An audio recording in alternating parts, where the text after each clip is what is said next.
Most people don't realize that there is actually a big difference between cravings and urges. Cravings are something that we might biologically want to listen to. They can be a signal of a true nutritional need. So today I'm going to talk to you about how to listen to the whisper cravings. And I'm calling them whisper cravings because that's what they sound like. They are whisper quiet. They feel like just this small little nudge towards a certain food. Now, if you tuned in 2 weeks ago, I talked about acting on a binge urge, and that is a much different concept. We are not talking about giving in to our habitual urges overeating. This is not something that is strong or panicky like a true urge. It's something that's much softer. So a true urge that we don't want to listen to is like the one that demands we need to eat 10 cookies right now. They're usually for the more processed, hyper-palatable foods, the ones that are high in sugar, high in carbs. Being high in carbs is not bad, but it's usually these more processed types of food and a really strong urgent feeling around them. So those are not the ones that we are talking about listening to, because we don't ever biologically need 10 cookies and we wouldn't feel good from acting on that. Unless it gets to, the point where you've tried all of the strategies, nothing is working, and then you do binge. That is where the episode 2 weeks ago would come in handy, where you decide to act on that urge to binge. Okay, so the whisper craving is this tiny voice inside of you for a desire of one type of food over another. It is this craving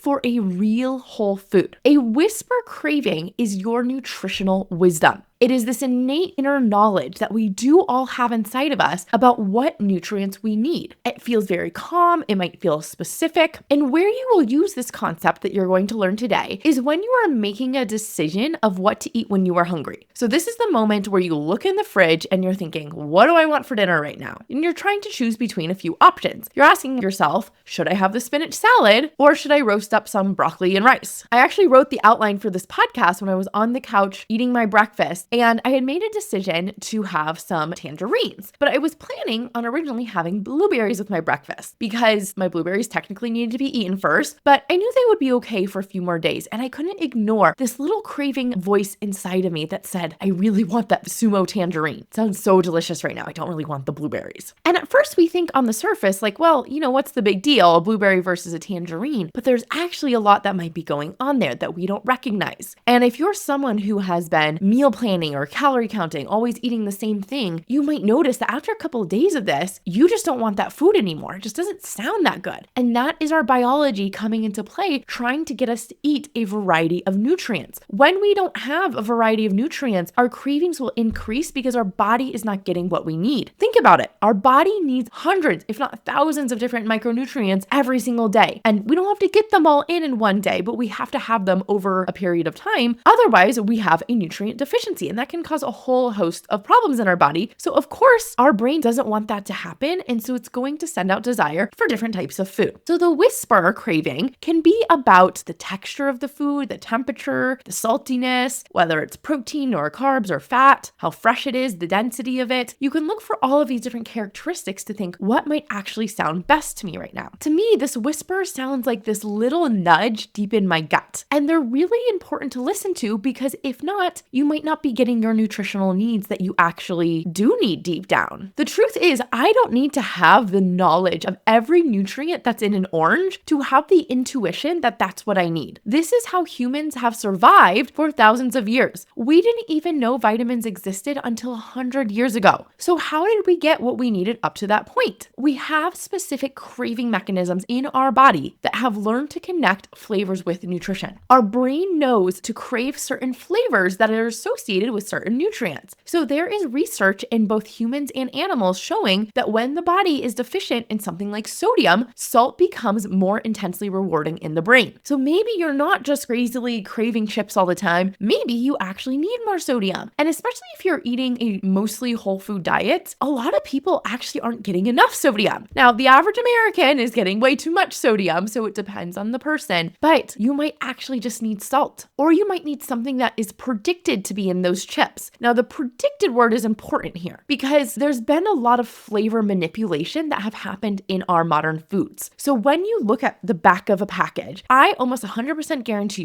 you're going to find either natural or artificial flavorings in that food. The problem with that is it's tricking our brain to think that that food has something in it that it doesn't. So for example, sour cream and onion chips, they don't have sour cream and onion in them, right? They are just flavored sour cream and onion. Maybe they have a small amount of onion powder, but it's not the true amount of onion that you would be getting from something that was flavored with real onions on it. And so because of that, your brain might think, oh, I need these chips because maybe you're deficient in whatever nutrients onions have. And so you crave those chips, but you don't actually need the chips. You need to be getting your nutrients from the real food itself because that's what actually contains nutrients. Studies have also showed that when vitamin C is low, sour foods may become more appealing. We've all heard of scurvy and the pirates who they didn't have fruits and vegetables on board of their ship and they got scurvy. Well, what happened is they were actually really intensely craving fruits, vegetables, and sour foods because that was their body letting them know there's something missing here and we need to get it. One of my favorite studies on nutritional wisdom is the Clara Davis study. She was a pediatrician who gave newly weaned toddlers a selection of 33 different whole foods that were unmixed and with no adult direction about what or how much to eat. So these kids just were left to their own devices to choose what foods they wanted to have. And what's interesting is the children all chose to eat varied choices. They didn't eat the same things, yet each child consistently ate enough food and remained healthy. There were no obvious nutritional deficiencies. This was the first early evidence that humans, even small children, have this innate nutritional wisdom, this internal signal that guides us to eat what our body needs when we are given a variety of different foods. So almost 100 years later now, modern researchers are still asking a similar question of, can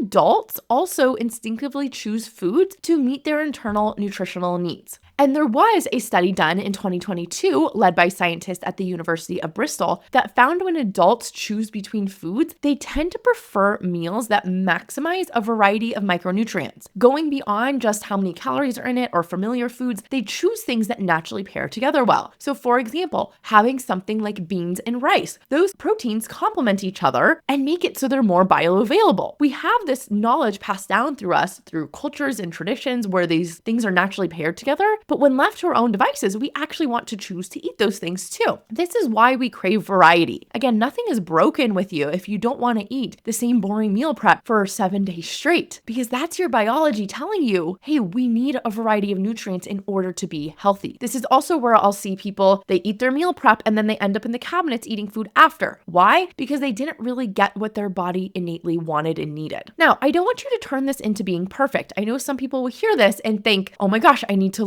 figure out every single nudge of craving in me. And that's really hard to do. And I don't even know if I can listen to my body. And what if I get it wrong? Okay, if all of those thoughts are coming up, I want you to know your body will not let you starve. Your body will not let you be undernutrientized without giving you a strong signal and craving to do it. And the reality is, if I would have chose to have the blueberries versus the oranges that day, I would have been okay. They are still somewhat similar nutritionally. So as long as you're eating a large variety of foods and a large diversity of nutrients within those foods, you're gonna be okay. But I do want you to challenge yourself a bit this week and see where you notice that whisper that you might normally just ignore. You might just say, well, we had this plan for dinner. Well, I'm supposed to eat this. Well, this was on my meal plan. Think instead, what might sound fun to eat? What might sound yummy? And notice how much better you might feel and how much better you can start to trust your body and feel in tune with it when you do this. This is like a little aside, but I have been cycle tracking. I went off of birth control last year and I feel so much more in tune with how my body operates in the different phases of my cycle. And it's been so fun to see. Listening to these craving whispers are the same thing. When you can start to see